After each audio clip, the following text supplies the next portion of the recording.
j'appelle un SOS à toutes sortes d'organisations pour clarifier ce tragique événement. Le chiffre officiel que nous connaissons tous que par les médias, c'est 15. Et pourtant, ce n'est pas vrai, c'est plus de 15. Nous comptons environ 87 morts. Moi, j'ai perdu mon frère. Cela m'a fait beaucoup mal, cela m'a traumatisé. Aujourd'hui, mon frère est porté disparu, je ne sais pas où il se trouve. Je n'ose même pas encore dire à la famille que mon frère est mort. Ils ne savent pas, ils savent qu'il est portant alors qu'il est mort dans l'eau.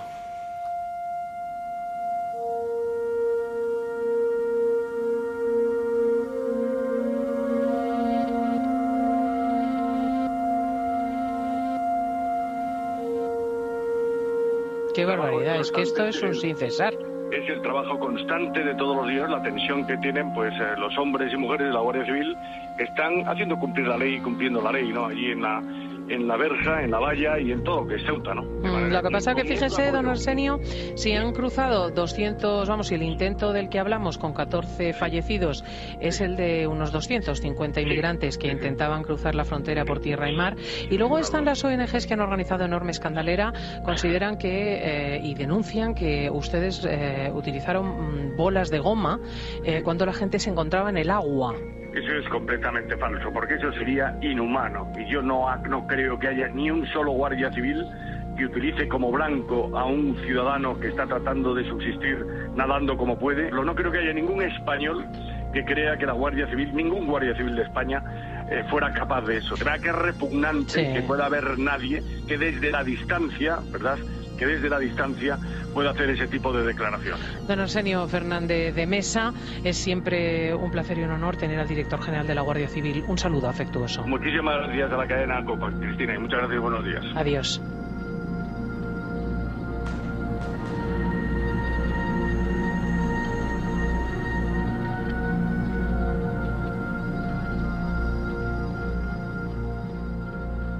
Cuando se habla de lo de la playa del Tarajal, hasta que uno no va a la playa del Tarajal, da la sensación de que este es un sitio recóndito, perdido en algún lugar de África, y la gente no es consciente de que esto pasa delante de un puesto fronterizo, frente a una parada de taxis y cruzando la calle de una cafetería. Es que estamos hablando de que esto pasa en pleno, no diría centro de Ceuta, pero en un sitio perfectamente transitado y habitado. Pues nada, esa mañana me encontraba yo en el puesto fronterizo, en la parada de taxi, como todas las mañanas lo suelo hacer, y esa mañana pues había un poquito más de meneo, Y bueno, nos dimos cuenta de que había muchas personas que miraban al mar. Entonces, unos compañeros y yo dejamos los taxis y fuimos a ver lo que había. Y eran, pues sí, una entrada de subsaharianos, que bueno, una entrada de subsaharianos que suele haber diariamente o menudo, vamos, suele entrar. Ya una vez que vinieron la Guardia Civil o la policía, vaya, ya se puso la cosa un poquillo más complicada. Se puso la cosa más complicada porque nos dimos cuenta de que, bueno, empezaron a lanzar, bueno, a disparar, no sé si era humo, pelotas, no lo sé exactamente. Y entonces pues vimos cómo los subsaharianos se ahogaban, ¿no? Había gente que le gritaba a la Guardia Civil, oiga, oiga, oiga, que se están ahogando, que se están...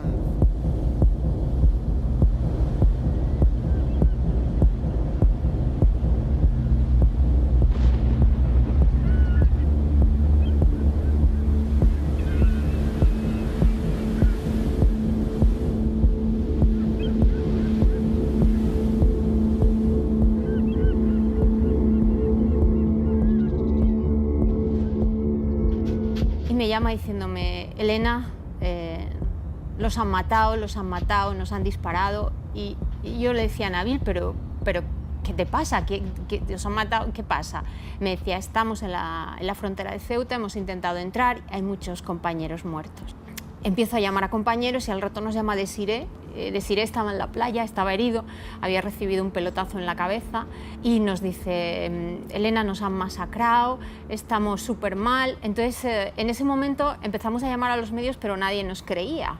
Entonces, aquella mañana, cuando recibimos el teletipo que simplemente daba salida a lo que decía la nota de prensa oficial de la policía. Nosotros, como siempre, no nos lo creímos y antes de publicarlo tal cual, como suelen hacer los grandes medios de comunicación, lo que hicimos fue tirar de nuestras fuentes que normalmente nos dan esa otra versión no oficial, esos testimonios sobre el terreno de lo que realmente estaba pasando. Y muy pronto nos dimos cuenta de que los testimonios sobre el terreno no sostenían la versión oficial, más bien eran muy diferentes, radicalmente diferentes.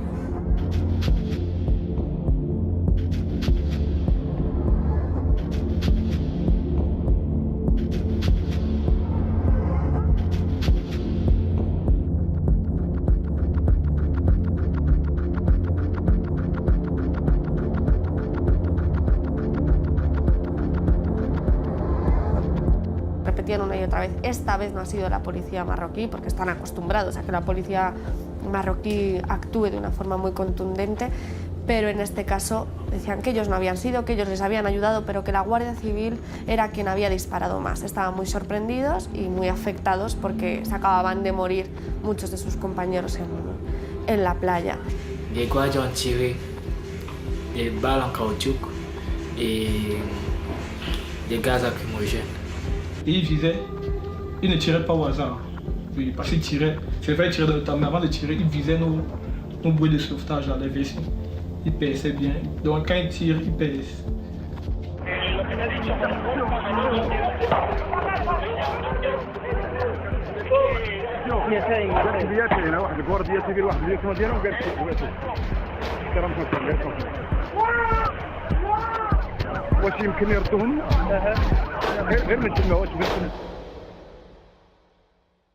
Está a punto de cumplirse una semana, quién lo diría cómo pasa el tiempo, ¿verdad? Desde la mayor tragedia migratoria registrada en nuestra ciudad en los últimos 10 años. Habíamos alcanzado el tétrico techo de 6 muertos en la frontera en el 21 de septiembre de 2005. Sin embargo, como saben, la semana pasada, pues todo aquello de lo que teníamos constancia casi se desbordaba.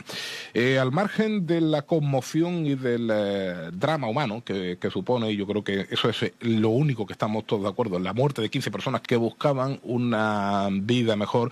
Lo cierto es que en las últimas horas está habiendo bastante polémica con respecto a la actuación del Instituto Armado. No hay nada que ocultar y la actuación de la Guardia Civil en este día en Ceuta ha sido impecable y yo lo reitero, vamos, y lo mantengo.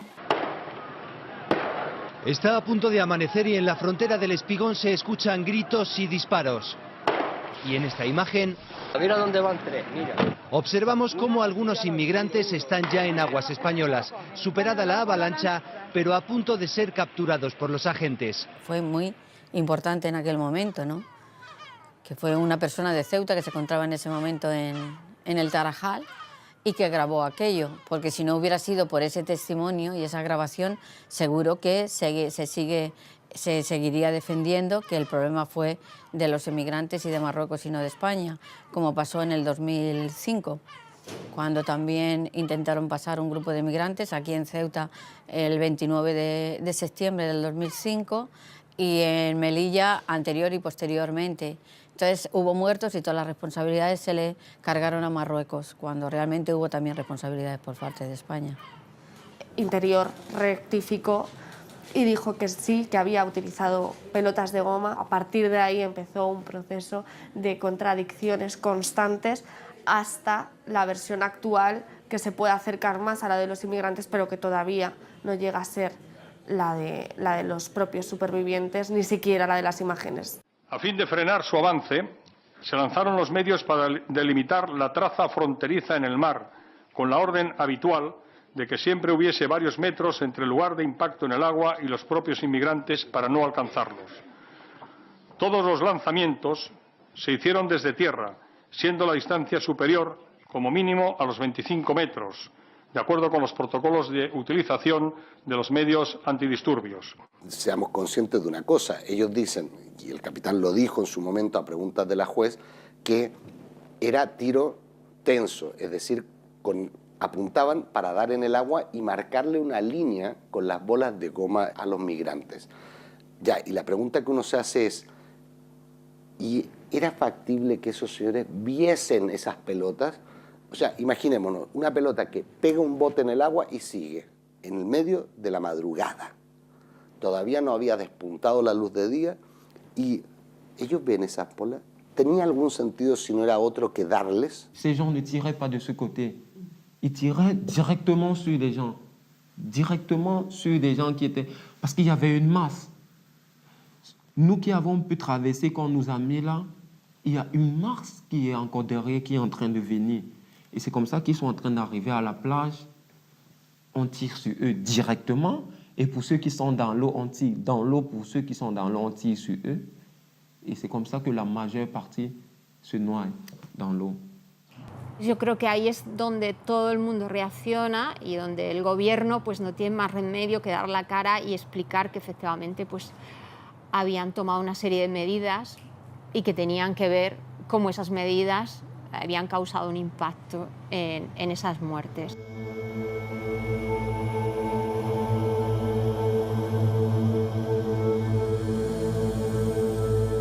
La Guardia Civil en ningún momento disparó contra esas personas pelotas de goma, que quede claro. Las utilizó como elemento disuasorio. Yo dejé claro en la Comisión de Interior del Congreso que 23 subsaharianos llegaron a la playa del Tarajal, sanos y salvos. ¿Cree usted que si la Guardia Civil hubiera querido impedir que llegaran sanos y salvos no lo hubiera impedido? Esa es una calumnia que usted lanza sobre la Guardia Civil y desfigura los hechos absolutamente.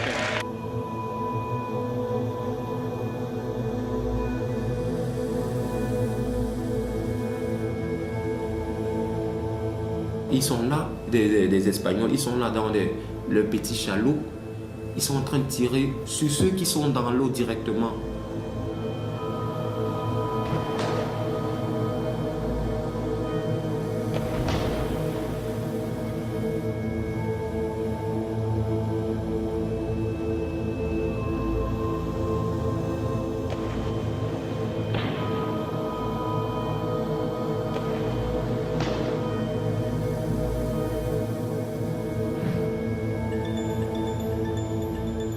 Il y a un nombre fou, on était 30, 40 pour la première vague, mais il y a des gens qui nous suivent directement derrière nous.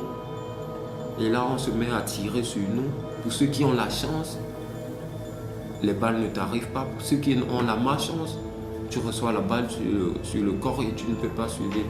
Généralement, ce sont des balles en caoutchouc qui lancent, ils tirent sur vous, ça vous étouffe dans la mer. Les bales de goma, les escopetes de bales de goma són armes molt potents. De fet, són armes de guerra. Està documentat a nivell internacional que s'han utilitzat a conflictes com Israel, Irlanda, Afganistan. I per fer-nos una mica una idea del potencial lesiu que tenen, les boles de cautxú surten a 200 metres per segon, és a dir, 720 quilòmetres per hora. Estem parlant d'un potencial que s'ha documentat amb casos de morts, de lesions realment greus, i per tant, tots els agents que manegen aquestes armes coneixen el potencial lesiu, és algo conegut, són armes molt antigues i que per tant hi ha tota una literatura mèdica, militar i civil, d'ús tant a nivell policial com a nivell militar.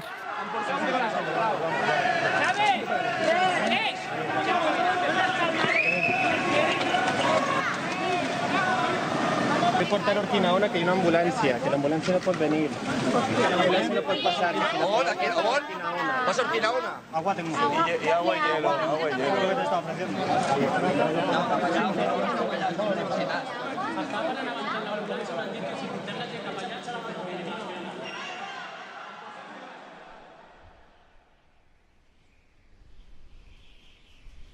Aquestes escopetes tenen, a més, una particularitat que les fa especialment perilloses, i és que aquí s'utilitzen com a arma de dispersió de masses, però com disparen a distàncies tan llargues, el fet que una mínima desviació, per exemple, en la quantitat de pólvora en el cartutx, o una mínima desviació en el centre de gravetat del projectil de cautxú, fa que a llarga distància la trajectòria sigui completament erràtica, sigui molt difícil apuntar amb precisió.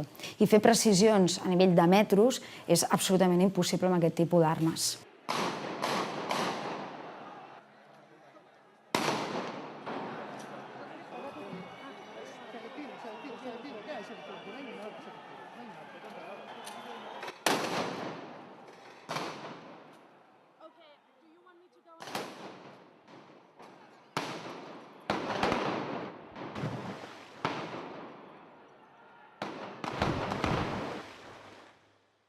Evidentemente estas pelotas no están diseñadas para su uso en agua, están diseñadas para un uso en terreno, con unas prevenciones que en su día el capitán, cuando declara a pregunta de la juez, él dice claramente que hay un protocolo en el cual no se puede disparar al cuerpo de una persona a menos de 25 metros, que hay que disparar al suelo o a cualquier superficie para que lleguen rebotadas las pelotas, porque si no podrían causar graves lesiones.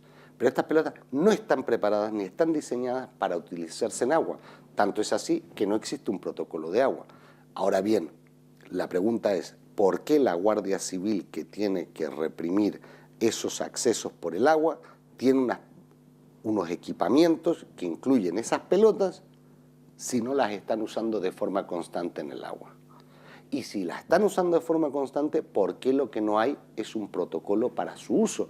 Algo que podamos contrastar para ver si se lo saltaron o no. Es más, hay una frase que nunca se me va a olvidar del capitán, que la dijo declarando ante la propia Guardia Civil.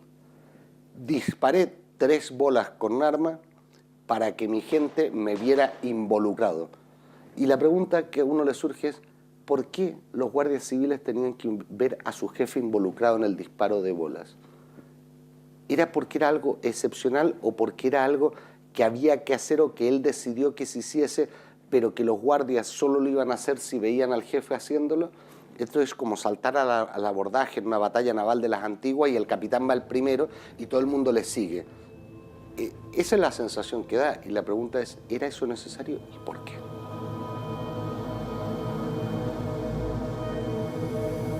Sí que se consiguió una cosa, que es que se prohibió en una instrucción interna el uso de pelotas de goma para intentar repeler intentos de entrada en el agua, que era algo que antes tampoco se podía hacer porque no viene regulado en ninguna normativa, se contempla este caso, porque obviamente disparar pelotas de goma hacia personas que están nadando y que muchos no saben nadar es peligroso. Pero se consiguió que al menos se dijese esto no se puede volver a hacer. Sí que se puede hacer en tierra, sí que se puede, entonces, por lo menos crear un protocolo para que la Guardia Civil sepa qué puede hacer y qué no, que ellos mismos lo están solicitando, ellos mismos no saben qué hacer. No existe un protocolo como tal, o al menos como nosotros lo estamos demandando que haya, porque nosotros lo que estamos pretendiendo son unas normas muy claras, muy concisas, de cómo se tiene que actuar ante cada incidente que está ocurriendo. Porque las imágenes, los hechos se repiten día tras día. Son personas que están subidas a la valla, son personas que intentan llegar a nado, son personas que de una manera masiva intentan acceder. Es decir, está muy localizada el modus operandi o cómo se organizan ellos para intentar entrar. Con lo cual, un protocolo de que avise cómo se tiene que actuar en cada caso, sin duda ayudaría. Y que no sea la improvisación la que se adueñe de la situación. Coge el extintor, Ortiz, coge el extintor, va hacia hacerlo. El extintor atrás. Adentro, no, dentro hay una boya. Protocolo hay y es muy claro al respecto, y en ese momento también la había. No sabemos todavía las causas ya dictaminada la justicia, las causas que conllevaron la tragedia, pero el protocolo existe y se cumplió. Porque si no habría habido ya habría habido actuaciones en contra de ellos a nivel de la Guardia Civil a parte de la justícia. Els diferents protocols policials que hi ha són diferents, però tots tenen en comú, que no es preveu aquest ús en un medi aquàtic, perquè estem parlant d'una situació francament perillosa, i segon, és una arma d'últim recurs, és una arma militar, pensada originàriament per un conflicte armat. I, per tant, la utilització d'aquest tipus d'armament seria, per exemple, cito el protocol de Mossos d'Esquadra de la policia catalana, només en el cas que hi hagués un risc greu per la integritat o bé de terceres persones o bé dels propis agents. Per tant, en aquest cas, evidentment, no estaria justificat. El lanzamiento de esos medios de dotación fue acorde a los principios de congruencia, oportunidad y proporcionalidad, que están recogidos, como sus señorías saben, en la vigente Ley Orgánica 2/1986 de Fuerzas y Cuerpos de Seguridad. No hay que perder de vista que en esos momentos los inmigrantes estaban enfrentando a los marroquíes con palos y lanzándoles piedras. El principio de congruencia fue debido a que la respuesta de los agentes fue provocada por la actitud beligerante de los atacantes, la oportunidad por la necesidad de respuesta inmediata y la proporcionalidad, puesto que se usó la fuerza estrictamente imprescindible. La Guardia Civil lanzó un vídeo montado y editado de lo que había ocurrido. En este vídeo sobre todo se veía la llegada de estas personas, que es bastante impresionante porque eran muchos, su introducción en el agua, pero a partir de ahí se corta y de repente ya aparece unas imágenes en las que algunos de los inmigrantes están lanzando piedras. No se contextualiza, pero sí que se ve un cambio brutal de la noche y el día. Se ve que han pasado horas entre medias. Entonces nos damos cuenta, porque no hacía falta un análisis muy exhaustivo, de que lo que habían hecho era recortar el momento en el que realmente había ocurrido algo. Nos confirman que sí que está editado, aunque el ministro llegó a decir que no estaba editado. Y finalmente, días después, el Ministerio del Interior publica supuestamente todas las imágenes que tienen.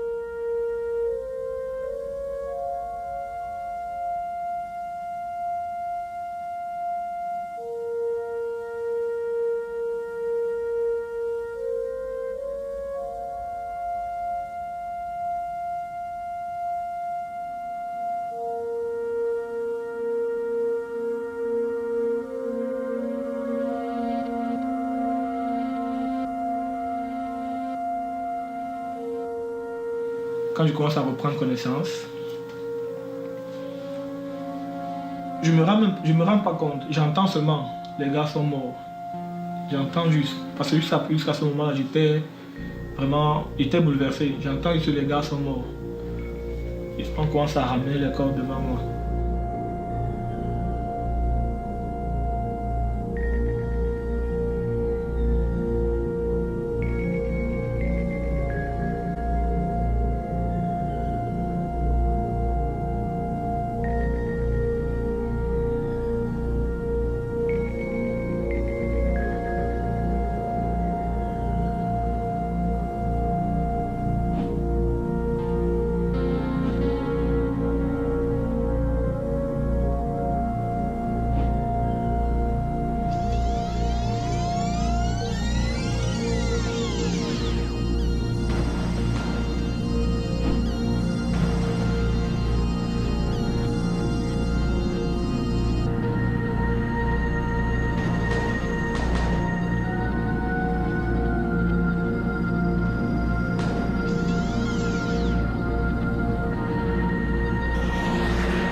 Sí que es verdad que en un momento sí que hubo como una niebla densa de humo, ¿no? Digamos, una niebla densa de humo, no sabíamos si eran botes de humo, supongo que eran botes de humo, pero la verdad que se veía poquito y eso, pienso yo que eso le daba mucho más miedo a la gente que estaba dentro del agua, daba mucho miedo, daba como, no sé, parecía un territorio de guerra.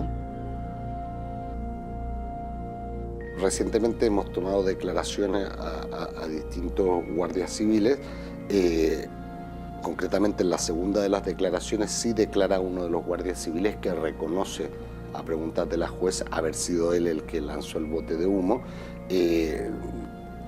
Pensamos que no solo se lanzó uno, sino que más botes de humo. En su momento el capitán dijo no tiene ningún sentido lanzar botes de humo porque en el momento que impactan el agua se hunden. Sí, eso tiene una cierta lógica, pero el bote de humo explota en el aire y empieza a esparcir estos productos que son tóxicos, que son para disuadir a la gente, para disolverla en manifestaciones, y esto evidentemente ha podido ser una de las causas que generara todo ello. Se utilizaron, como he dicho, material antidisturbio consistente en el lanzamiento de pelotas de goma y además unos fumígenos que no funcionan en el mar, porque al mojarse, al contacto con el mar, se mojan y no echan humo, que al parecer lo único que pretendían era, al echar el humo, intentar también delimitar cuál era la imaginaria línea fronteriza en la mar que, prolongando el espigón, sería la delimitación de las aguas territoriales marroquíes y españolas. Evidentemente, nosotros también somos conscientes de lo que dice la autopsia, la gente se ahogó. Bien, ¿por qué se ahoga la gente? porque entre otras cosas lo que se les generó fue un pánico y en lugar de reconducírseles hacia la playa, se les echa hacia afuera y la gente sale nadando hacia afuera y se ahogan, claro que se ahogan. Pero eso es lo que ellos no habían previsto o no tuvieron la capacidad de preverlo, sin embargo tenían que haberse representado que el resultado iba a ser ese. Porque si una persona que no sabe nadar bien se mete en el agua, está en situaciones difíciles, extremas y se arriesgan mucho. Sí, tampoco considero que a lo mejor hayan sido culpa de ellos, es que hasta que la justicia no se decante, opinar es opinar y las opiniones libres son, ¿eh? Entonces, hasta que la justicia no se pronuncie, pero son personas que están en situaciones extremas y que se juegan la vida a diario, como vemos todos los días en los telediarios, para conseguir su objetivo y no le importa jugarse la vida para conseguirlo. Es evidente que una vez comprobado lo sucedido, pues seguramente hubiera sido mejor, por supuesto, no haber lanzado las pelotas de goma, sobre todo porque no sirvieron para lo que se utilizaron, que era para disuadir.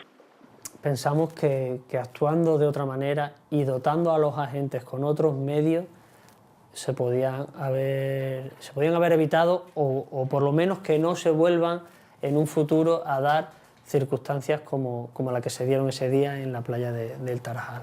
Normalmente, en cualquier país democrático, ante un hecho de estas características, la primera víctima política sería el ministro del Interior, que es el máximo responsable de los hechos. Y después para abajo. Aquí no ha pasado nada de eso. Lo que se han dedicado es a cambiarnos el tablero de juego y las versiones que han ido dando.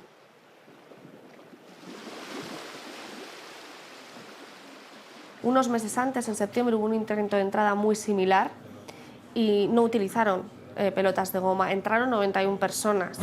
Después hubo declaraciones desde delegación del gobierno diciendo que esto no podía ser, que este punto era muy sensible, que podían entrar. Es cierto que pueden incluso ir casi andando y cruzar si está la marea baja. ¿Qué ocurre? Hay fuentes que nos dijeron que se había dado una orden superior anterior diciendo que no podía entrar ni uno más por este punto, que había que hacer lo que sea, pero que no podían entrar de esta forma y que había que evitarlo.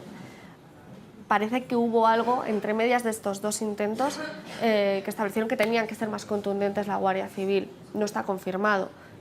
Cuadra con respecto a la diferente forma de actuar de un lado de un intento y otro. En el primer intento que entraron avisaron a Cruz Roja y a Salvamento Marítimo, estaban preparados para actuar. En el segundo no avisaron a nadie, cuando lo suelen hacer.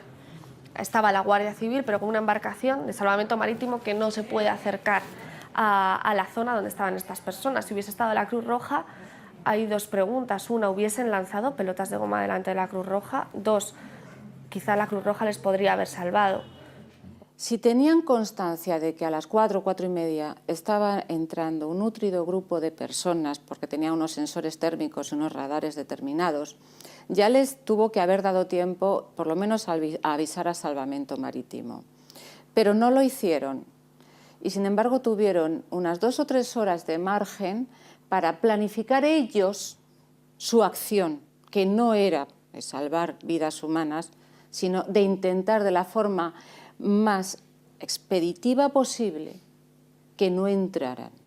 Y en cuanto a la actuación nuestra de la Guardia Civil, la Guardia Civil lo que ha hecho es intentar de que no accedan los inmigrantes. Vamos, ¿cuál es el problema que sale de esto? Es que hay un grupo organizado de personas, las mafias que mueven a los inmigrantes y que se lucran de ellos tanto en los pases desde la África subsahariana hasta Ceuta, como después, una vez que pasan a España, que los utilizan. Incluso estas mismas mafias también prostituyen a las propias mujeres subsaharianas en todos los puntos de España, que esas mismas mafias nadie hasta ahora le haya reprochado nada y se les reproche a los guardias civiles que hayan intentado de cumplir con su obligación, que es no dejar de pasar a los inmigrantes hacia Ceuta. Y nosotros estamos para cumplir la ley. Otra cosa sería que no la cumpliéramos, lo dejáramos de pasar, entonces estaríamos cometiendo un delito. Entonces, ¿en qué situación nos encontramos nosotros? Sí. Si lo dejamos de pasar, cometemos un delito, y si no lo dejamos de pasar, se nos está diciendo que también hemos cometido otro, no sé. Si una persona está en peligro en el mar, lo más normal, y la ley lo reconoce como tal, es que se le presta auxilio. no que se le intente aumentar la dificultad que está teniendo al querer sobrevivir en el mar, que es tan difícil. Entonces, lo que se está pidiendo no es nada imposible. Solamente es que si tú ves a una persona que está ahí luchando por sobrevivir, por llegar a un sitio que piensa que va a tener mejores condiciones de vida, que tú le ayudes, ¿no? Por lo menos a él. Una vez que esté ya en la ciudad, legalmente, gestiona con esa persona lo que haya que gestionar legalmente. Pero en ese momento hay que prestar ayuda.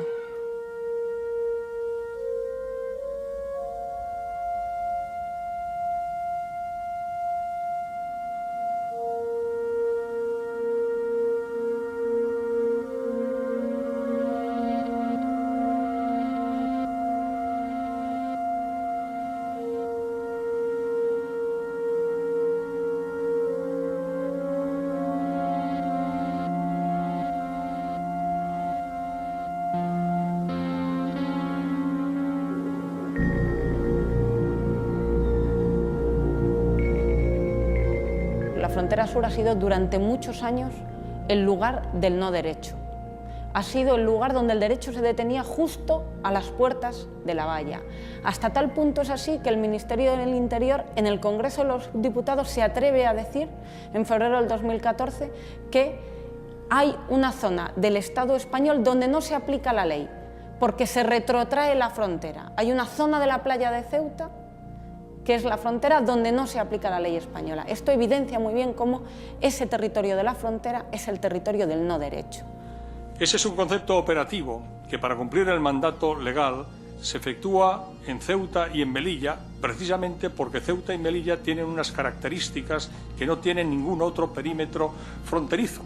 Y es evidente que esa singularidad, esa especificidad de Ceuta y Melilla debe ser tenida en cuenta a la hora de practicar operativamente, de desarrollar operativamente el cumplimiento de la legalidad.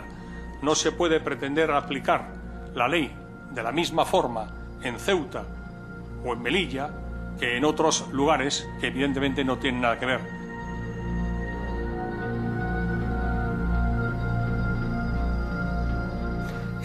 Hasta el momento lo que la Guardia Civil sostiene es que esta gente nunca ha entrado en territorio español, porque para entrar en territorio español tendrían que sobrepasar la línea establecida por los guardias civiles. Es decir, ellos introducen dentro del procedimiento un concepto nuevo, y es que la frontera española la delimita, en lugar de la línea fronteriza o la línea de playa o la línea de mar, la establece la línea de guardias civiles, y que como ninguno logra traspasar esa línea, ellos no son devueltos sino rechazados.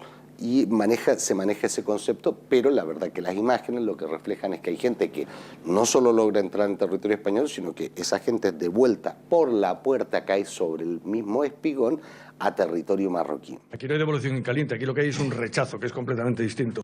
A la altura del espigón de Ceuta hay 3 morenos, 3. Allí enfrente nuestra hay 3 personas. ¿Pero qué hacemos? ¿Los cogemos, dicen? No lo sé, por lo menos retenerlos para que no sigan avanzando, que van para Ceuta. Nada, esto es ya imposible, han pasado por detrás nuestra y ya o los cogíamos o los dejamos pasar, no hay otra forma. No hay, por tanto, nada parecido a una devolución en caliente, insisto que sería irregular, sencillamente porque no hay entrada en territorio español. Fueron rechazados y se hicieron cargo de ellos las fuerzas marroquíes de las que habían escapado y que los estaban reclamando. Tous ceux qui ont pu rentrer, les premiers, la Guardia les a pris, les a ramenés du côté espagnol. Ils ont ouvert la petite porte là, ils ont poussé. It's astonishing to realize that this can happen, and it is very uncommon that it follows with a legal procedure against the people, against the police officers that have committed that kind of a pushback operation. Almost on the contrary, very often the order to actually exercise this kind of pushbacks is coming from above. And it's completely illegal, right? It's illegal against all international treaties that countries like Spain and Greece are signatory to.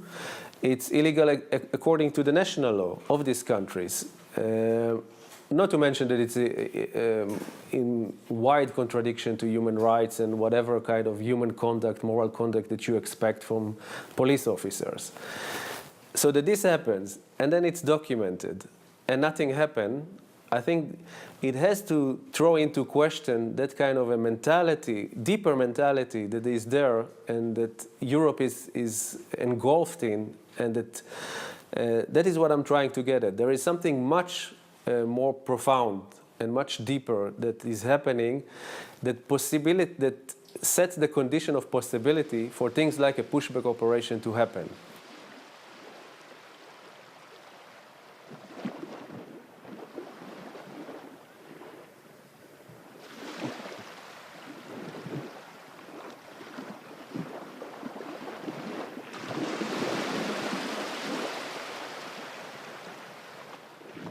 Y hay que diferenciar muy bien de una persona refugiada a una persona que está emigrando por otro tipo de motivos, por factores económicos, porque busca una vida mejor. Un exiliado no, un exiliado huye de su país, él le gustaría quedarse en su país, pero un conflicto bélico no se lo permite, un conflicto bélico por motivos de religión, de raza, de presión social, y le obligan a ir huyendo porque teme por su vida. Y hay que diferenciar esto muy bien, porque el intento, la forma de entrar en otro país son diferentes. Y es cierto que en los últimos meses desde la Guardia Civil hemos notado una mayor presión migratoria procedente precisamente de este país, Siria, a consecuencia del conflicto bélico que están sufriendo. Nos preocupa que se identifique el refugio con personas sirias, porque por supuesto que hay una guerra en Siria, y por supuesto que hay que atender de un modo humanitario y conceder el estatuto de refugiado a los sirios. Pero es que África está llena de conflictos olvidados. Y los supervivientes de esos conflictos olvidados, de ese conflicto en Mali, que se agravó con la llegada del gobierno del ejército francés, de la República Democrática del Congo, con la situación del Sudán del Sur, con la situación de Somalia, el único país que ha sufrido una hambruna en el siglo XXI, tenemos que tener claro que las dos realidades son realidades que requieren una atención humanitaria, que el que huye de la guerra efectivamente es un refugiado y que el que huye del hambre efectivamente es un migrante, que son situaciones quizás sean jurídicamente distintas, pero humanamente son idénticas, huyen buscando la supervivencia y por lo tanto la atención que tenemos que dispensarle desde el punto de vista de los derechos humanos y la atención humanitaria es la misma.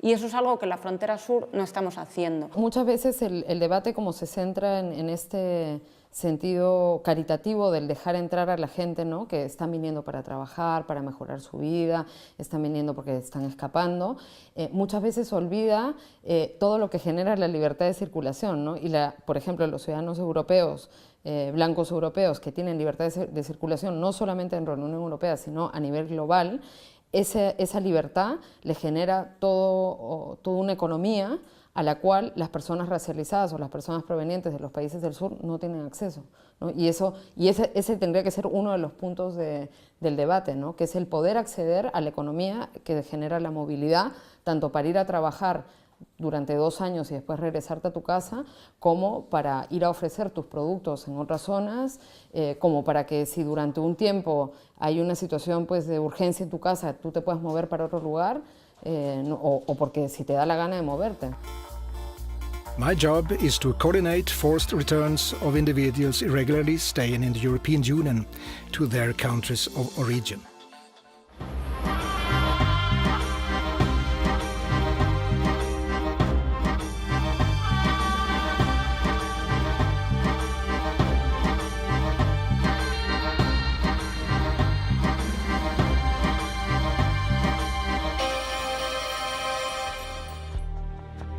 For me, it is another mission accomplished. Today, 3 countries participated in the flight.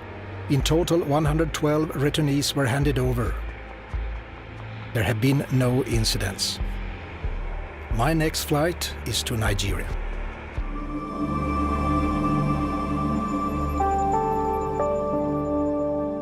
Cuando empezaron a llegar las personas que ellos consideran refugiados, ¿no?, y se empezó a hablar de refugiados, el argumento fue para que podamos nosotros acoger, aparte con ese término, a estas personas que sí se lo merecen porque están escapando de una guerra, necesitamos deportar de manera forzada a toda aquella persona que nosotros consideramos no legítima, o sea, personas migrantes ilegalizadas, de vivir en o de estar en este territorio, ¿no? Entonces empieza todo el discurso, que de hecho sale en gran medida de Leggeri, el director de Frontex, y después es replicado por la Comisión Europea varias veces, de decir que para poder recibir a esos refugiados necesitamos hacer deportaciones forzadas, ¿no? Y es en lo que está trabajando ahorita la Comisión Europea, de hecho, ¿no?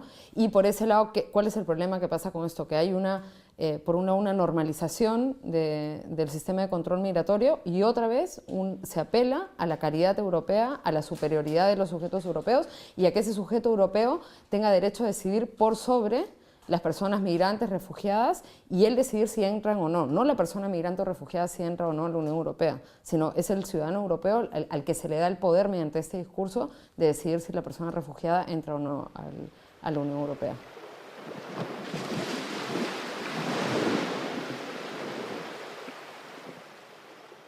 Algún día llegaremos a un juicio, o no llegaremos, pero lo intentaremos, en el cual habrá que determinar estos hechos qué calificación jurídica tienen. Si son un homicidio, si son un homicidio imprudente, si es una denegación de auxilio, pero lo que está claro es que no puede en las narices de la Guardia Civil morir 15 personas y no tener calificación jurídica. Eso es francamente inadmisible desde el punto de vista del derecho, sin perjuicio de que somos conscientes que cuando estamos actuando, litigando en Ceuta, estamos, si se puede usar el símil, en territorio comanche.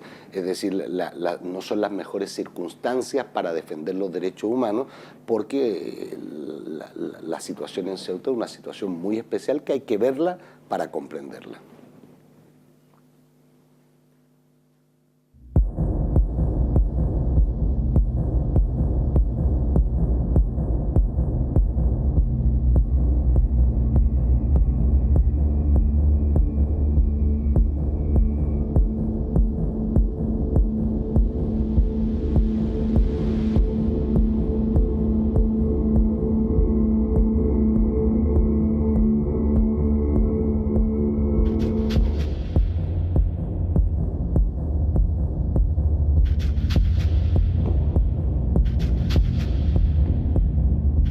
Ceuta es una ciudad muy cerrada, donde realmente la mayoría de la población es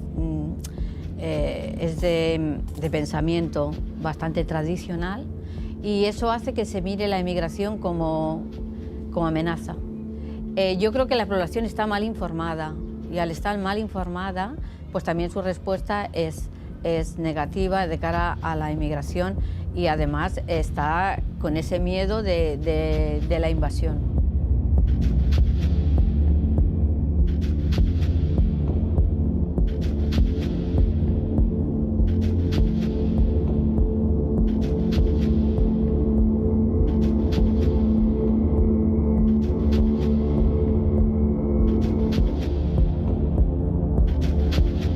Se debe sobre todo a las reivindicaciones marroquíes también. Se debe en demostrar que sí somos españoles, que somos los mejores españoles, que estamos militarizados, que aquí tenemos todo. Bueno, es la seña de identidad del Partido Popular. Yo creo que cuando no esté el PP, supongo que no habrá tantas banderas, porque aquí no hay que demostrarle a nadie que seamos o no españoles, ya lo somos. No tenemos que demostrarle a nadie lo que somos. Nosotros entendemos que la sociedad de Ceuta y la sociedad de Melilla, bueno, pues es una sociedad que vive esa realidad fronteriza en el día a día. Por lo tanto, no se puede juzgar desde aquí la realidad que vive la sociedad ceutí y la sociedad melillense. Lo que sí que entendemos es que es un hándicap a la hora de instruir el procedimiento, es que, lógicamente, la sociedad ceutí está tremendamente agradecida a la Guardia Civil por el trabajo que hace en el día a día en Ceuta. Por lo tanto, someter a cuestionamiento el trabajo de la Guardia Civil en Ceuta, digamos que es lógico porque en el imaginario colectivo de la sociedad ceutí la Guardia Civil es una institución muy prestigiosa. Por lo tanto, someter eso a revisión, a contradicción o a evaluación se vive como un ataque, cuando no es en absoluto lo que se pretende. Hay muchas imágenes en televisión de guardias ayudando a gente que no conoce, dándole hasta su ropa, su comida, su agua, y yo creo que la gente ve eso. Y como se puede observar, llevamos muchos años que sí somos los más valorados dentro de las instituciones que hay en España. Entonces yo creo que la ciudadanía ve que nosotros nos esforzamos lo máximo posible por cumplir nuestra misión. Salvo que se demuestre lo contrario, las 15 personas que fallecieron, desgraciadamente, esas personas fallecieron en aguas marroquíes.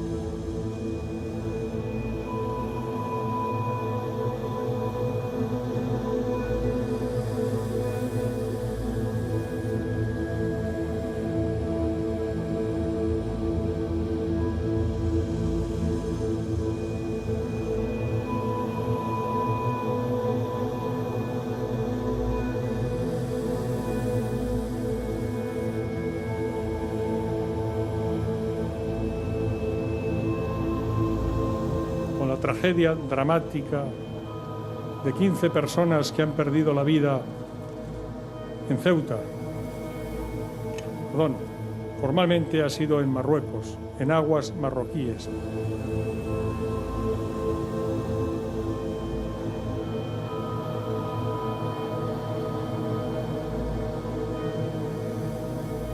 Las vidas no se perdieron en la zona española. Por lo que se sabe del sumario, fueron en zona marroquí. Entonces, en principio, nosotros actuamos dentro de nuestra demarcación.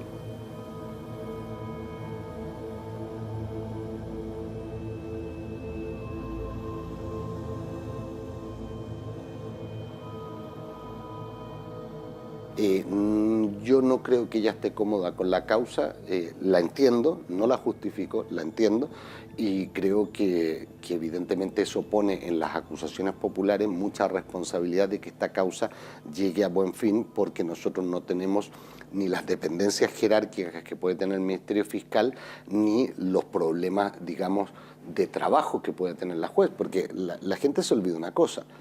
Un juez en Ceuta depende en su trabajo del material que le y no me refiero a esta causa, me refiero en términos generales, del material que le suministre la Guardia Civil o la Policía Nacional. Y aquí lo que nosotros le estamos pidiendo es llévese por delante una unidad completa de la Guardia Civil. Entonces hay que ser consciente de lo que estamos pidiendo para saber también hasta dónde nos pueden dejar llegar, sin perjuicio que nosotros vamos a seguir hasta el final. La Guardia Civil, que tiene funciones de policía y funciones de investigación y funciones de prevención del crimen, debiera haber presentado denuncia por estos hechos. Es decir, una persona que no tenía por qué obedecer una orden en contra de la vida, que atentaba a la vida de otras personas, que atentaba a los derechos humanos de otras personas, al menos si no disparó un bote de humo, si no lanzó una pelota de goma, si se negó a actuar, debió haber denunciado a aquellos que lo hicieron. Aquí tenemos una omisión de perseguir delitos.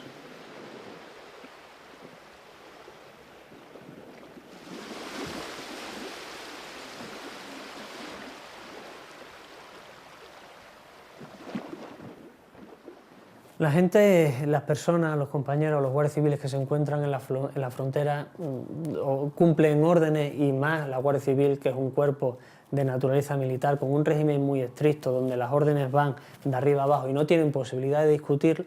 El Guardia Civil entra en su turno de trabajo y intenta que su turno de trabajo pues termine con la mayor normalidad posible. Se enfrenta a cosas que, por supuesto, que se las lleva a su casa, que es un ciudadano más, que tiene sentimientos y que no se encuentra del todo conforme con lo que tiene que hacer, pero que no le queda más remedio que acatar la ley, porque hay que dejarlo bien claro que todo lo que allí ocurre és legal. La normativa de la Guàrdia Civil sí que preveu la utilització de material antiavalot en la protecció de les fronteres, hi ha una ordre específica en aquest sentit.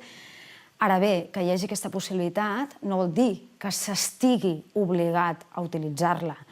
Evidentment, en el rerefons hi ha dues qüestions que són bàsiques. Una, qui exerceix el comandament té l'obligació de donar ordres que respectin els drets fonamentals i la legalitat internacional.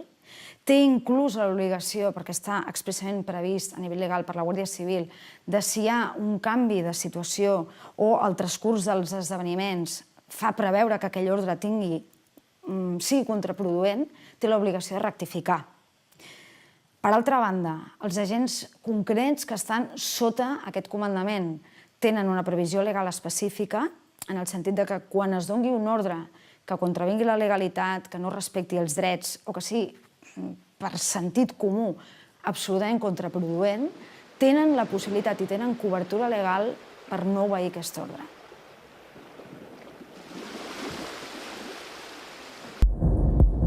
Eso es completamente falso, porque eso sería inhumano. Y yo no creo que haya ni un solo guardia civil que utilice como blanco a un ciudadano que está tratando de subsistir nadando como puede.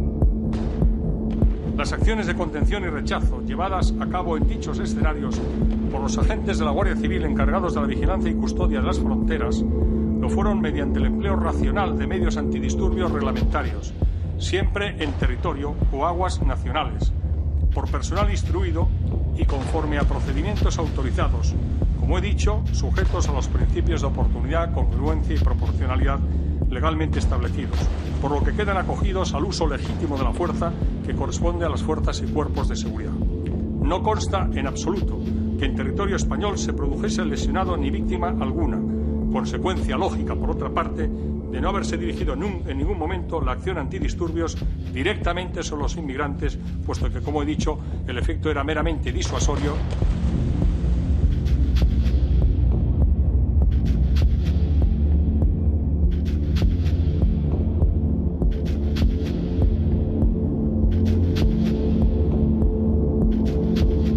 Nosotros cuando nos planteamos este litigio, desde el punto de vista del observatorio, lo planteamos como un litigio estratégico. ¿Qué quiere decir un litigio estratégico? Es que litigando estratégicamente en un punto determinado se logra conseguir unas determinadas consecuencias en términos generales.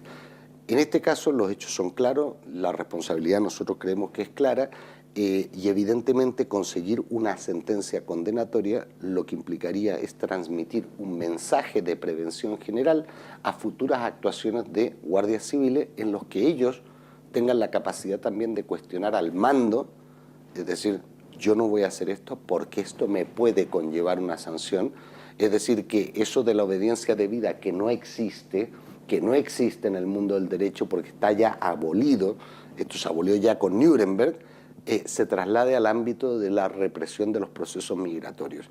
Cuando sean conscientes los guardias civiles en terreno que de sus acciones se les puede exigir responsabilidad, seguramente el procedimiento o el trato a los migrantes va a cambiar de forma brutal. Hace falta una decidida actuación realmente para elevar ese estándar de derechos en la frontera sur. Por eso mismo emprendemos, digamos, distintos tipos de litigio. El procedimiento penal es solo uno de ellos, es decir, entendemos que hay que exigir responsabilidad personal cuando existe. También se han iniciado actuaciones en la línea de someter a control de legalidad estos instrumentos de política, este protocolo, estas normas, y se han iniciado procedimientos en el ámbito de lo contencioso administrativo para someter a revisión de legalidad estas normas. Y para nosotros, desde Coordinadora de Barrios, creemos que el anuncio y la denuncia tienen que ir siempre de la mano. Nosotros denunciamos lo que está ocurriendo, pero también tenemos la, digamos, obligación o ese imperativo moral de atender la realidad de las personas que son víctimas de esos derechos. Por eso nos parece muy importante también el acompañamiento personal a las víctimas y el acompañamiento personal a los familiares de las víctimas.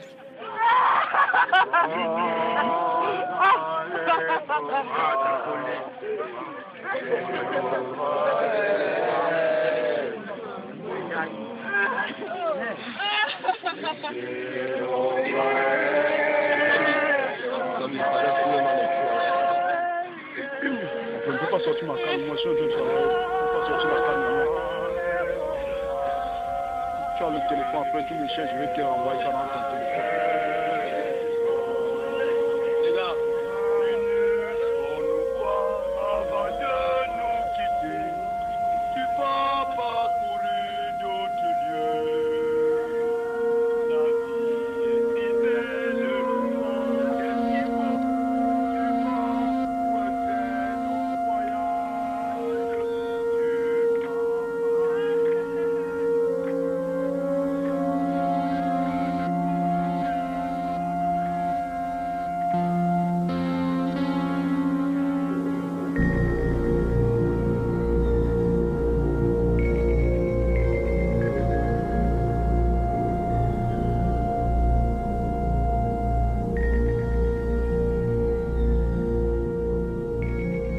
relación a la campaña orquestada tanto por el subdelegado de Gobierno en Ceuta como por el ministro del Interior desde la península, solo cabe decir la siguiente idea. Lo que ellos digan marca una clara línea de defensa en el juzgado. Eso es evidente. Se está transmitiendo un mensaje. No es más que crear opinión, hasta el punto de que los jueces tampoco son unas personas impenetrables, absolutamente. Deberían serlo, pero no lo son. Evidentemente que creo en la presunción de inocencia de los guardias civiles. Creo que actuaron sin ningún género de dudas, sin ningún deseo que no fuera otro que el que impedir, sin poner en riesgo sus vidas, que entraran ilegalmente en nuestro país aquellas personas. Apoyo a la Guardia Civil, apoyo a su presunción de inocencia, petición de agilidad del procedimiento por el bien de los guardias civiles y de sus familias y respeto a la autoridad judicial, es lo que yo hoy quiero reiterar, como ya dije desde el primer momento. Yo creo que se encuentran bastante respaldados por el Gobierno y por la Guardia Civil en general y por lo que conozco de ellos están muy tranquilos respecto a su actuación, quitando que tendremos que esperar a ver qué dictamina la justicia en ese tema. Las ONGs lo que tenían que hacer era interesarse por los 3 heridos que hay de la Guardia Civil en esta pasada actuación y preguntar de vez en cuando en qué condiciones realiza la Guardia Civil el trabajo, que no lo han hecho nunca y estamos esperando que alguna vez lo hagan también. Entonces, ese es un estado de opinión. Criminalizamos a las asociaciones y a la sociedad civil que se solidariza con los migrantes con el fin de desacreditarlos como testimonios de referencia y con gran importancia en un juzgado. Desacreditamos, por tanto, la versión que puedan dar las víctimas supervivientes. Y por otro lado, paralelamente a la desacreditación de la sociedad civil, tenemos una justificación que se va transmitiendo a los imputados acerca de por qué actuaron así. Es que nos estaban invadiendo, es que era una avalancha, era mi vida o la suya. Habéis sido y hemos sido injustamente criticados por hacer nuestro trabajo, por hacer vuestro trabajo. Defender la integridad del territorio español ante el intento de entrada de centenares de inmigrantes que al asalto y con violencia procuraban acceder a nuestro territorio violentando la frontera. Y aunque eso no lo digan claramente, porque en derecho eso no se puede decir, porque evidentemente esta acción fue desproporcionada, puedes hablar de legítima defensa cuando hay, digamos, un enfrentamiento en el que la desproporción la lleva el atacante, y en este caso el atacante es la Guardia Civil. La desproporción viene de ahí, por eso una legítima defensa como justificación de su actuación, porque había una avalancha humana que por medio del mar me estaba atacando, no es lógico, no es creíble, no es verosímil, pero sí puede penetrar en quien lleva la investigación y en la opinión pública, de tal forma que, de cara a un juicio, si alguien se atreve a condenar a los guardias civiles, será gente muy inhumana que no ha tenido en cuenta que la Guardia Civil estaba defendiendo su propia vida y la de todos los españoles. Lo que ya no pueden es faltar a la verdad y, sobre todo, agredir verbalmente a unos funcionarios públicos que son guardias civiles, que son gente joven, tan humana y tan persona como el que más, que tienen unos sueldos que como sueldo base puede estar rondando los 720 euros, el sueldo base de un funcionario de estas características, y que están defendiendo a España, que están defendiendo nuestras fronteras, no ya de ese drama humano que estamos viendo, que son esos 200 subsaharianos que llegan aquí, están defendiendo las fronteras de las auténticas mafias que, si consiguieran ganar esta batalla, pues realmente estarían dándole un palo tremendo a la democracia y al Estado de Derecho, ¿no? La Guardia Civil ha salvado en el mar miles de vidas de inmigrantes irregulares y realiza una encomiable labor humanitaria. Por tanto, no merecen reproches ni acusaciones como algunas de las que hemos escuchado en los últimos días, y por eso mismo yo, como ministro del Interior, la rechazo frontalmente y formalmente en sede parlamentaria. Yo puedo recordar simplemente que hace muy poco tiempo un guardia civil por la noche y con niebla oyó caer un bulto al agua, se lanzó y a 8 metros de profundidad rescató a una mujer y subiendo a un hijo suyo de 6 o 7 años. La mujer estaba embarazada y lo que hizo fue ponerle a su hija, en recuerdo y en gratitud a la Guardia Civil, el nombre de Pilar. Yo creo que eso dice mucho en favor de quienes están todos los días salvaguardando nuestras fronteras y, sobre todo, con una consideración tremenda hacia los que sufren, ¿no? Y ahora les ruego que se pongan en pie para realizar una proclama conmigo. ¡Viva la Guardia Civil! ¡Viva! ¡Viva España! ¡Viva! ¡Viva el rey! ¡Viva! Yo es que no valoro esa condena porque no creo que la vaya a ver, porque en todo momento se actuó con absoluto cumplimiento de la normativa y los jueces son imparciales y en mi opinión, deberían ser absueltos. Y además, considero que debería ser archivado, no absuelto. Debería ser archivado porque no considero que haya habido ninguna vulneración. Al revés, se ayudó a todas las personas que estaban en mala situación en ese momento.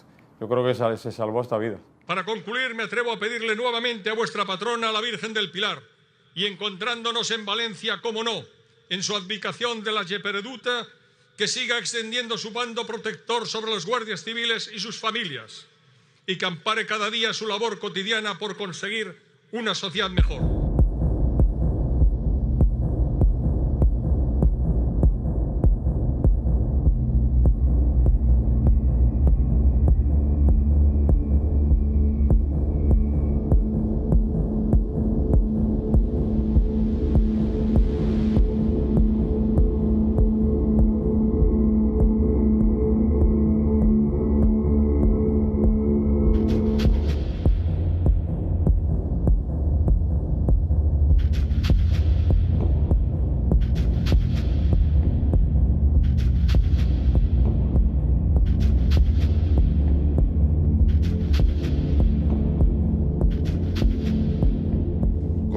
Absoluto a la justicia que hay que tener y que siempre vamos a tener, sí que nos alegramos profundamente del archivo de esta causa. Nos alegramos primero por los propios guardias civiles que se han visto implicados, ¿no? En segundo lugar, nos alegramos también por sus familias, porque han tenido que estar sufriendo todos estos meses. Nos alegramos también por el cuerpo de la Guardia Civil, al que se le ha puesto en tela de juicio en no pocas ocasiones sus actuaciones. Y en último lugar nos alegramos por España, porque la Guardia Civil, no olvidemos que es un estandarte de nuestro país y es una fuerza de seguridad del Estado absolutamente imprescindible. We were in Ceuta when we read that the Tarajal case had been dismissed. For me, the strangest thing was to read that the initial case had been unable to directly contact any of the witnesses who were there that night, any of the men who were in the water but survived. We read this having less than 24 hours ago been with one of the witnesses a mere couple of miles from Ceuta. And of course it crosses your mind, how is it that we could go hang out at the SETI for a couple of hours, meet a couple of guys, take a bus an hour, meet another couple of guys, spend a week asking some questions and confirm to reasonable certainty, I think, that we had met people who were there, that they were telling us the truth, that we had some sense of what had happened, and then come back across the border and have a judge with all of the powers of the state behind her say that it is impossible to have the conversation, even begin the conversation. Of course it crosses your mind that that's a little weird. Clar, en aquest cas, i llegint aquesta resolució, recordo que en primer lloc em va cridar l'atenció que es fa al·lusió en tot moment a la categoria immigrant. Los inmigrantes, los inmigrantes. El llenguatge no és neutre. I potser darrere d'aquest tipus d'utilització de termes, categories, com és la d'immigrants, es pot arribar a amagar una certa distància, una manca d'empatia amb el que en definitiva es tracta de persones.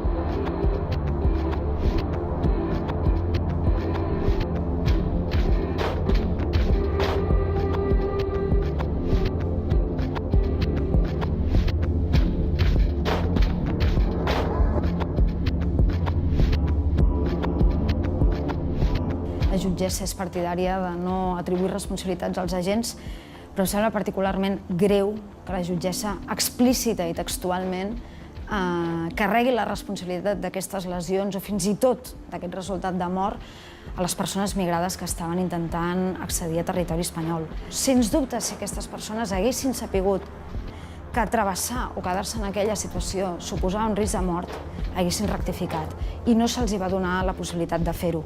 Era impensable que s'arribés a aquest resultat. I per tant, i sobretot, després d'haver-hi un resultat letal, em sembla especialment sagnant que s'arribi a fer afirmacions d'aquestes característiques. Estem parlant de vides y de seres humanos. Y más allá de ese punto, no creo que sea conveniente ni necesario sugerir cualquier otra actuación.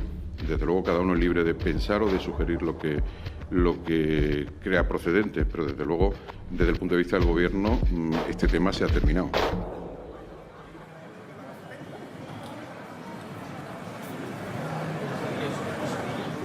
What you realize is the limits of journalism. Only a judge or a law enforcement body with the legal power and responsibility to investigate can actually find out what happened. I can't. I could stay there a year, and I can't definitively prove what happened. I'm just a reporter. So does it create a sense of impunity? I think what it created was a sense that this would just never be explained, and that's very frustrating from a reporter's point of view. I can't go to the judge or to a prosecutor or to a police officer and request an interview, and if they grant that interview, ask what happened. I can't do that now because they didn't investigate it. So all I have is a lot of circumstantial and anecdotal evidence, and I can get very close to proving what happened, but only a court can really prove it.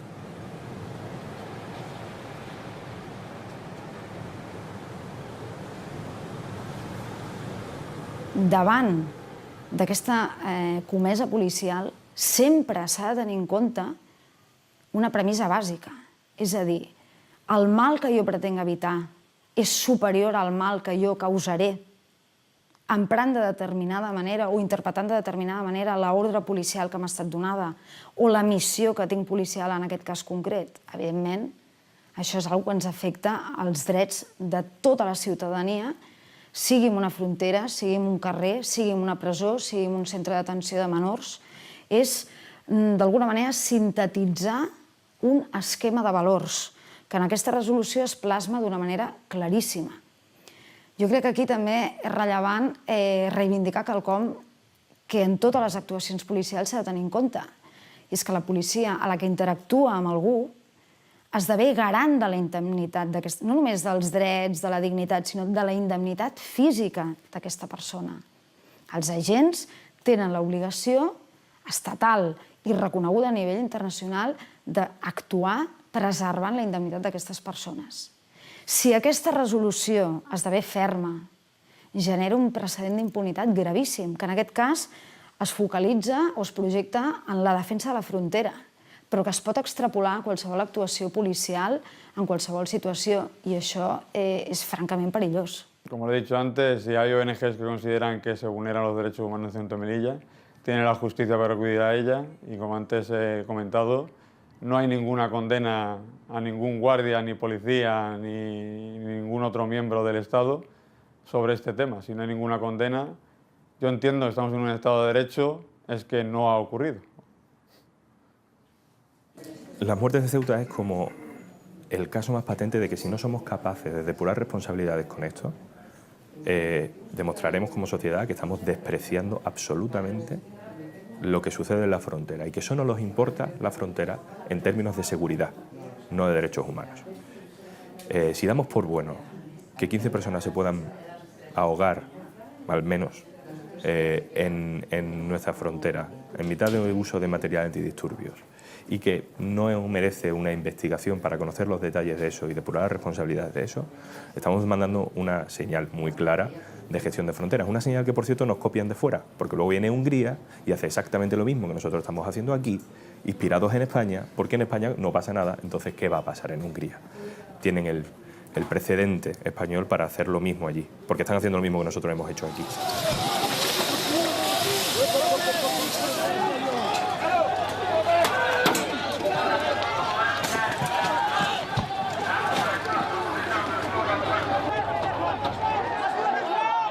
que la sociedad española ahora mismo se está volcando con las personas refugiadas, ¿no?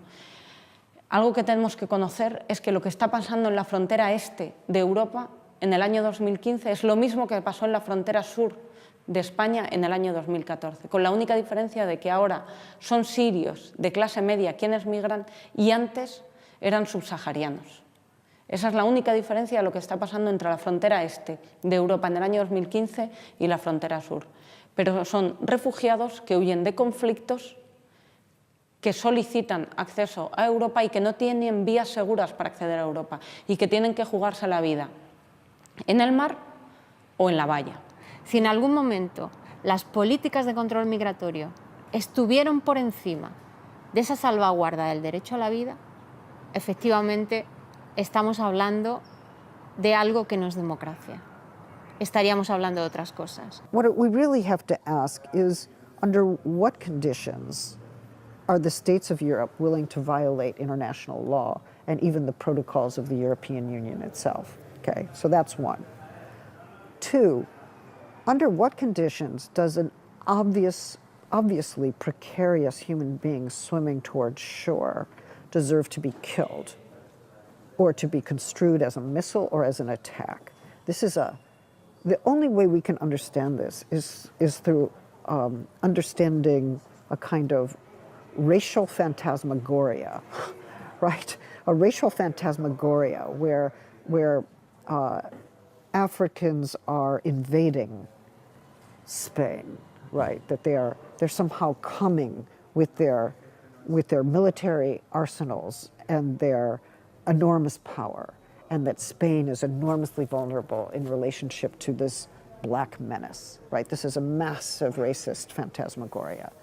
So to shoot them as if they were powerful instruments of war is to, again, invert the true relations of power, because who is militarizing the situation? It is those who are guarding the borders, those who are using their guns to kill obviously precarious lives in the middle of the sea, and who treat those lives as if they are worth nothing. They do not bear any human rights. They do not bear any legal rights. They have no rights of sanctuary.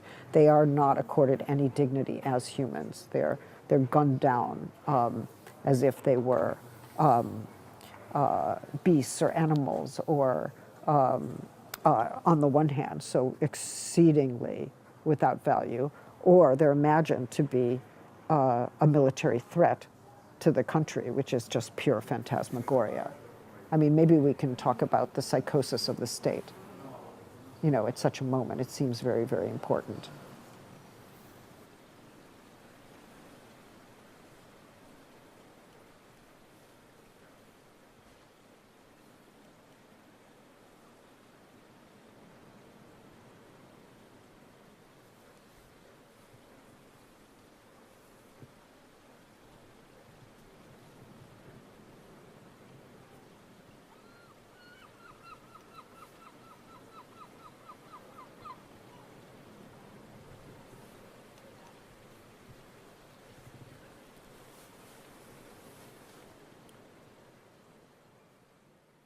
So because the welfare state is being rolling back its benefits already for many years, because neoliberal policies are making the labor market less and less attractive to the national population, there is this growing insatisfaction of autochthonous people with the conduct, with politics, with the conduct of the state.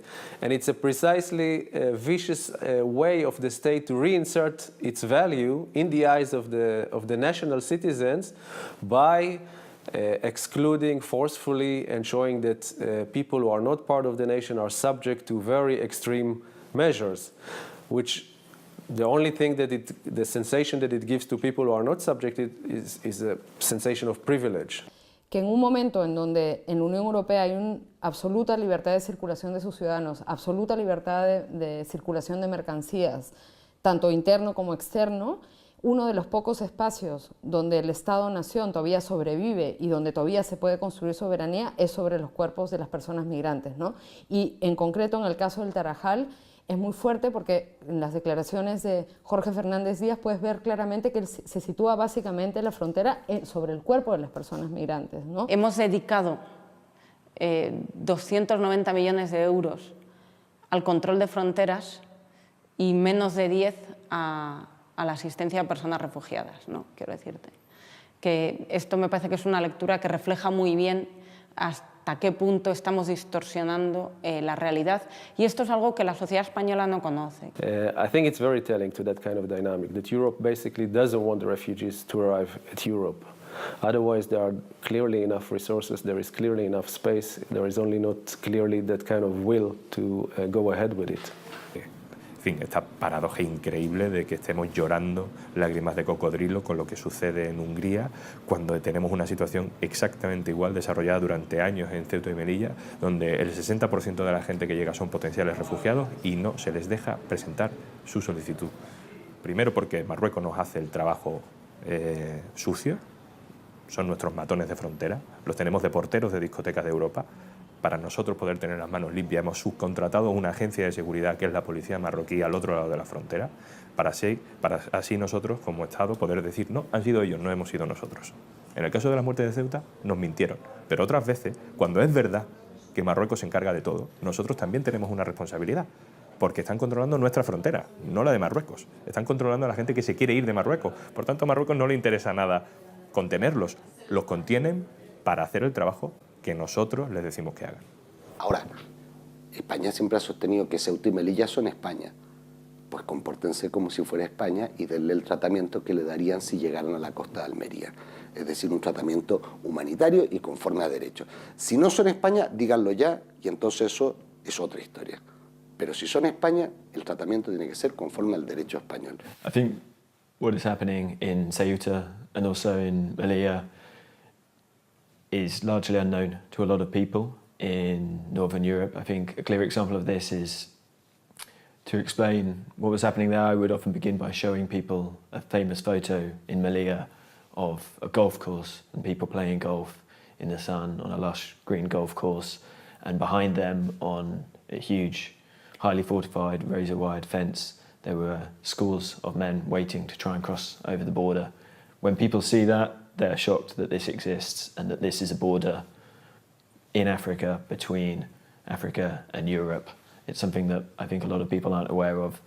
And I think if people were to see these images and other things that we saw when we were down there, then they would realise that this is an important discussion that people need to look at. They need to look at Ceuta and Melilla as an example of border policing, and we need to ask ourselves whether that's something that we want to see replicated in other countries now in Central and Eastern Europe as they try and repel refugees from entering Europe.